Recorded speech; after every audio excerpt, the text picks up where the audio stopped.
Friends, welcome to Mahi food Hunter channel. ఈరోజు మీకు విషయం చెప్పాలనుకుంటున్నాను. యాక్చువల్గా వంటలు చేసి వీడియోస్ తీసి దాన్ని ఎడిట్ చేసి సాంగ్స్ పెట్టి పోస్ట్ చేస్తున్న ఆడవాళ్ళకందరికీ హ్యాట్స్ ఆఫ్. ఆడవాళ్ళే కాదు, ఆల్మోస్ట్ అందరికీ హ్యాట్స్ ఆఫ్. ఈజీగా కాదు, మనం అలా తోసేస్తాం. లైక్స్, షేరు, కమెంట్స్ కొట్టకుండా, ఏమీ చేయకుండా అలా స్కిప్ చేసి చూసేస్తాం కదా.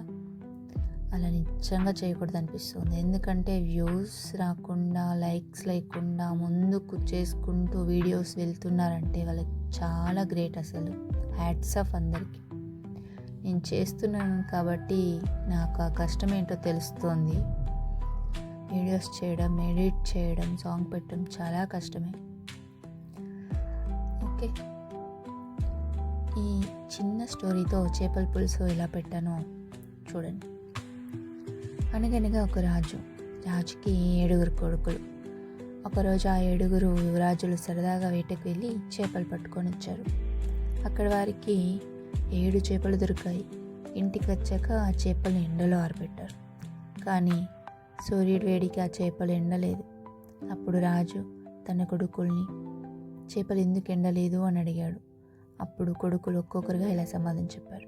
మొదటి కొడుకేమో, ఒక గడ్డి మేటు అడ్డు రావటం వల్ల ఎండలేదు అన్నాడు. రెండో కొడుకు, ఆ గడ్డిని మేయడానికి మేకలు రాలేదు కాబట్టి గడ్డి ఎదగలేదు అన్నాడు. మూడవ కొడుకు, మేకల్ని తోలడానికి కాపాడుకునే కాపరి కూడా రాలేదు నాన్న అన్నాడు.